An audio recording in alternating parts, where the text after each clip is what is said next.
All right, guys, we're back with some more fantasy baseball content in here. I'm going to mock the 2026 first round for fantasy baseball drafts. I don't know if it's the fact that we're finally getting some moves being made in the offseason. The stove is officially hot, but I think I kind of have the draft bug. So I want to do this exercise and kind of begin to predict the first round for you guys. But before we get into it, please make sure you guys are subscribed to the channel so you don't miss any of the great new content coming out soon. Also, if you guys just want more general baseball content, please follow my new channel called The Windup. Link is in the description. But okay, now let's get into it. All right, so we got the draft board right here. Thank you to Fantrax for having so many customizable league options to allow me to set up a league that I'm the only one drafting and I can do this mock all by myself.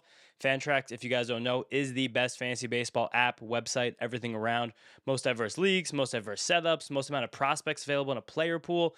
It's amazing. Fantrax, please sponsor me before next season. But starting out, we got the first overall pick. This should be the first overall pick in every single draft coming up through next year, probably the year after, probably the year after that as well. But you guys might actually be surprised with who I'm going to say for this. It's Aaron Judge. Aaron Judge absolutely, positively should be the first overall pick in every fantasy baseball draft moving forward. I'm basing that decision on this being a points-based league. I do most of my content on this channel for points-based leagues. I know that's what most of you guys are playing in. But also, Judge is just too good of a hitter compared to Shohei Ohtani to really ever consider him being drafted over him. Like, I know everything was amazing with Judge this year, another MVP season. Shout out to all the Cal Raleigh stands out there. But there's just too much that Judge does well at the plate to really constitute any other player being the first overall pick besides him. It's the best power in the league. It's actually the best batting average in the league at this point. Aaron Judge has the highest batting average in all of baseball over the last 3 seasons at 312. He's hit for such a high average over the last collection of years. He was almost up to a 300 career batting average at this point at 294.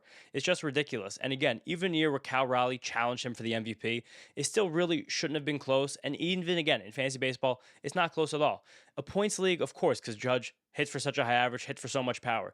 Even in a rotisserie league, that batting average with the power, it's really, really hard to argue for anybody over Aaron Judge, especially when Shohei Ohtani might not really be stealing many stolen bases anymore. And just to kind of hit the hammer on the head one more time with Aaron Judge, his 2-year averages is 56 homers, 130 RBIs, 129 runs scored with a 326, 457, 695 triple slash, and 11 stolen bases.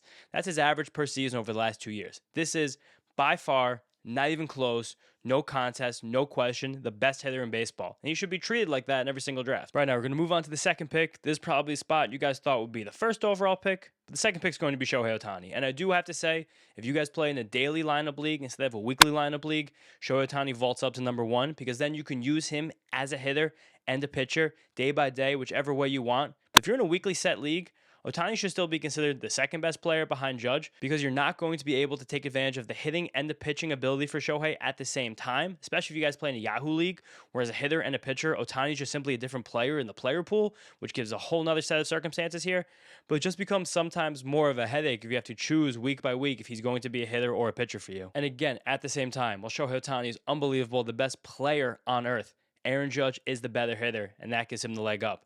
But now, besides these two guys, the third best hitter in all of baseball, the third pick in this draft, is going to be Juan Soto.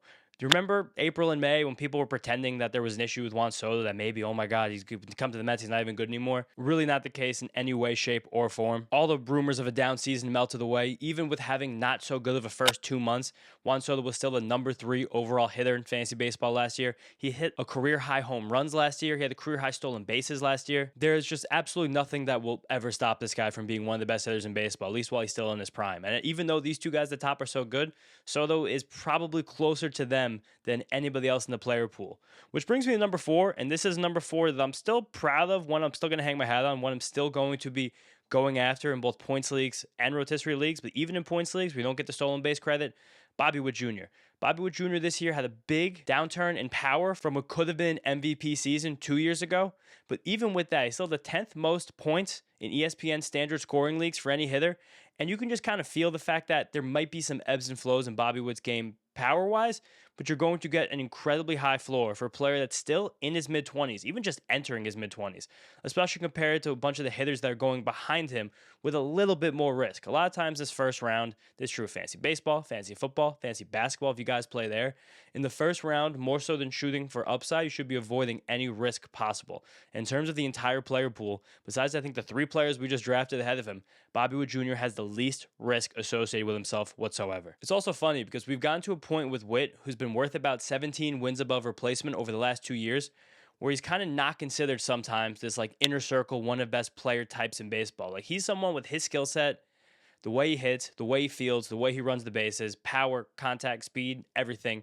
He should be a literal household name. He should be one of the most famous players in this league. But because he's playing at the same time right now as Judge, who really stole an MVP from him 2 years ago, and Bobby Wood had a 9-win season, but Judge was just unstoppable. Ohtani, Cal Raleigh this year, Soto, some other guys I'm going to talk about in this first round.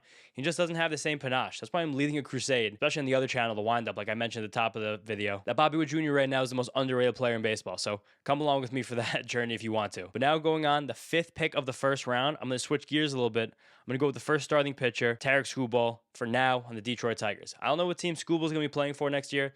Probably won't have as kind of a home park as the Detroit Tigers have, but no matter what, he's going to be going to another good team, a team that's motivated to win, and Skubal right now simply just is the best pitcher in baseball, especially for fantasy baseball purposes, where he strikes out more batters than Paul Skeens. He's in a better chance to win baseball games than Paul Skeens. It's really hard to argue in any way against Tarik Skubal, again, being the best pitcher in baseball. Also, just a strategy note, I do like in points-based fantasy leagues taking pitchers with first-round picks sometimes. Again, these 4 hitters at the top, I think are so low risk and so high reward that you kind of can't take a pitcher over them. But in terms of what we have coming up next, I'm comfortable with taking Skubal and this next guy, where is he? Why do I have to scroll to find him? Paul Skeens, in the middle of this first round when that big 4 of Judge, Ohtani, Soto, and Witt go off the board. Especially based on the scoring system you guys play in, just one start with 7 innings, 10 strikeouts, a win, a quality start, that can really vault you higher than most regular weeks can happen for hitters. Especially in weekly points-based leagues, when you have 2-star pitchers, and basically every single third week, a pitcher will be a 2-star pitcher. Every single third week, you have such a hammer with one of these guys at the top, giving you like 12, 13, 14 innings, could be approaching 18, 19, 20 strikeouts, possibly winning 2 games, 2 quality starts. It's just such a big deal. And I think there is sometimes a bit of a detraction around Skeens in fantasy baseball because while the ratios are elite, while he strikes out a lot of batters, but not on the same scale as Tarik Skubal or Garrett Crochet or some of the other true strikeout artisans in this league, is that Paul Skeens doesn't really win many games. And that is not really Paul Skeens' fault because the Pirates do not win games, do not invest in their team, and do not give him any run support. And just to really illustrate that more so, I have a crazy stat about Paul Skeens that I wrote in a script for a video I did for Roto World a few months ago, saying that while he had the 10-10 record last year, Skeens made 26 starts where he allowed 2 runs or fewer, and he only earned a win in 10 of those starts. If you guys just remembered, I said Skeens' record was 10-10, and he had 26 starts where he allowed 2 runs or fewer and only got a win in 10 of those starts. That means that Paul Skeens did not win a game last year where he allowed more than 2 runs. And there were 16 games on which he held his opponents to 2 or fewer runs and did not leave with a win. That is unthinkable, first off, because of how good Skeens is, but also kind of tells me that there probably will be some positive regression for Skeens' win total heading into 2026. So I'm going to kind of hang my hat on that. And again, very comfortable drafting these 2 starting pitchers, Skubal and Skeens, in the meat of this first round. Because now it does get a little bit dicier. Still not like dicey. These are still superstar players we're about to talk about. But in the first round, we're now getting a teeny tiny little bit more risk involved. And the next guy here, the staple of consistency, future Hall of Famer, one of the best third basemen of all time, Jose Ramirez on the Guardians. Jose Ramirez, even getting into his mid-30s, he just won't stop. It's kind of amazing how much he won't stop. As a power guy, as a speed guy, as a batting average guy, kind of holding the entire Cleveland Guardians offensive production on his shoulders for most of a decade now and still able to do this year over year over year. Again, last season, he was a number 4 hitter on ESPN in terms of their standard scoring leagues. And the thing that is funny about Jose Ramirez is that he continues to have these major seasons, production and power-wise, without having any of the elite underlying stats or batted ball metrics we come to expect from, again, first-round picks in these leagues. It's just lots of pulled fly balls. But I do wonder, as he does get into his mid-30s now, if there's any kind of little bit of risk in this profile, more so than years past. You just kind of have to be concerned with that a little bit for a 33-year-old. Again, he gets the benefit of the doubt. He's Jose Ramirez. He's going to the Hall of Fame. But at some point, maybe, like we've seen from Jose Altuve over the last few years, that heavy contact, high pull, poor power metrics, maybe even when he gets to his late 30s, will start to pull that away. But as we get to 33, 34, I still want to have the confidence in Jose Ramirez to make him, again, a first half, just barely out of the first half of a first-round pick. Now, next up might be one of the more hotly debated players as we head into draft season. Trying to scroll and find him right now. Not sure why he's, again, so far down the rankings, but Ronald Acuna Jr. Ronald Acuna Jr., when he came back last year, he had a 290, 417, 518 triple slash with 21 homers and 74 runs scored in 95 games. That is the top of the first round Ronald Acuna Jr. pace that we've come to expect his entire career. And again, I'm doing this content for points-based leagues. I know Ronald Acuna Jr. wasn't really running last year. I don't expect him to really run much the rest of his career, honestly. But again, for points-based leagues, we're going to have batting average. We're going to have power. We're going to have RBIs. We're going to have runs scored. He still is a perfect fantasy baseball player for these circumstances. And again, there's lots of confidence for him coming off the second major knee surgery. They still had super elite batted ball data. He almost a 500-foot home run. The first pitch he saw coming off the IL last year with the same bat speed we've become used to from him. So again, Ronald Acuna Jr. is amazing. I know that after the first kind of 2-month flurry he had, the last 30 or so games weren't as great, but I think that can just be accounted to ebb and flow of a normal baseball season. But he only got to play half of a normal baseball season, so we kind of hyper-analyze and hyper-fixate on what that tiny bit, that blip of poor play could have been. But Ronald Acuna Jr., by the time we start doing these draft videos, when we get into the spring, I might be bumping him all the way up to where Bobby Witt is, because he really still is that good of a baseball player. But all right, now 4 picks left in the first round. Another really fun player here, Corbin Carroll, Ronald Acuna. These guys, Jose Ramirez, they can all kind of be interchangeable in this tier. I could even really hear the argument that any of these 3 hitters could have gone ahead of one or both of the pitchers that we saw. That I drafted ahead of them at the 5 and 6 spots in Skubal and Skeens, but I think that a year of Corbin Carroll's shoulder not being 100% healthy has us kind of forgetting and like not calibrated properly to the level of superstar that he is. And again, he popped that shoulder in a game against the Mets like June, July 2023. And he had basically 10 months after that of not being an elite power hitter. Everything outside of that, Corbin Carroll is an elite power hitter. He lifts the ball, he pulls the ball, top end bat speed. Kind of amazing, honestly, for a player of Corbin Carroll's relatively small stature to get the kind of power and pull and bat speed that he does get, but he gets it. The one thing, though, is that he seems to be a guy that swings closer to his max than some of the other guys I put in this list ahead of them. And for that reason, Corbin Carroll run a slightly lower batting average than these players. He makes up some of that lost production in fantasy with stolen bases. But again, that's why I think I still like the grouping of especially Witt, but then Acuna and Jose Ramirez a bit more than Corbin Carroll as things currently are right now. But now I'm going to get a little crazy on you guys. My 10th pick in this mock first round is one that I think has been a little bit contentious with some people talking about fantasy baseball in the offseason. I think it will continue to be contentious as we go through the winter and through the spring and get into the big time drafts closer to the season. But I'm taking Nick Kurtz in the first round. I am.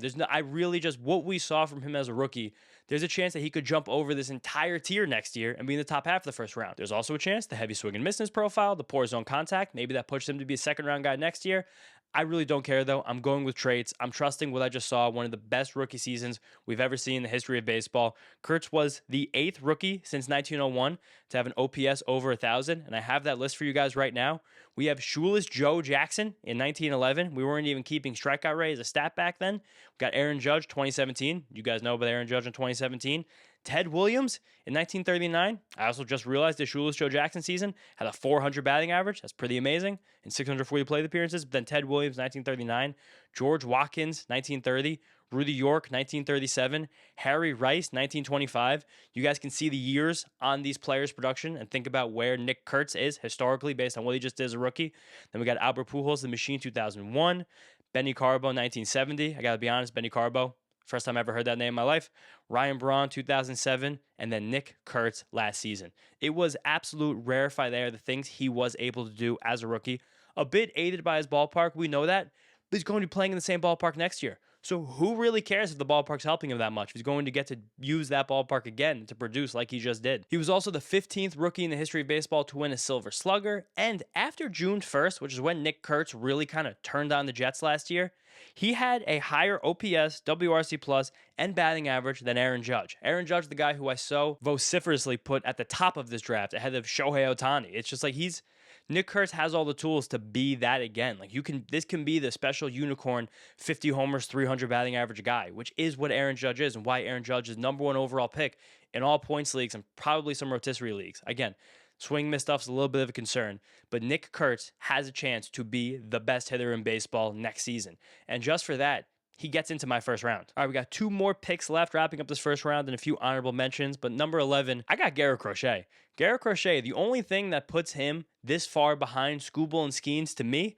is the ballpark he plays in. Sadly, that's something we have to consider in fantasy baseball because when you have Detroit as a home ballpark or Pittsburgh as a home ballpark, good places to pitch, and then Garrett Crochet has Fenway as a home park, and then when Terry Skubal gets to pitch against the American League Central, and Paul Skeens gets to pitch against the National League Central, and Garrett Crochet has to pitch against the American League East, those are really a lot of factors that have nothing to do with Garrett Crochet's skill and are non-Garrett Crochet's control that will push his value down, that will slightly raise his ERA, will slightly raise his whip, will probably have him strike out a few less batters over the course of the season relative to what he'd do again if he had those ballparks and those schedules. But still, that's really it in terms of strikeouts, walks, stuff, projected workload. Garrett Crochet is on the same tier as those guys. The difference, again, is the circumstance.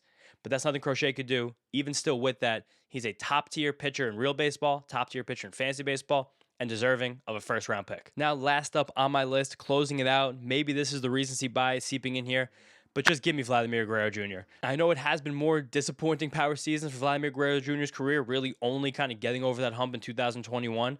More so, he has been more of a 25 to 32 homer guy. But again, points-based leagues, we love guys that do not strike out, put the ball in play a lot, can marry that 30, 35 homer power with a near 300 batting average. Few guys in the league have a chance to do that, like Vladimir Guerrero Jr., with a strikeout rate that's nearly half of the major league average. And just to go back to what was the down regular season for him last year, he was still the number 12 overall hitter in ESPN standard scoring leagues.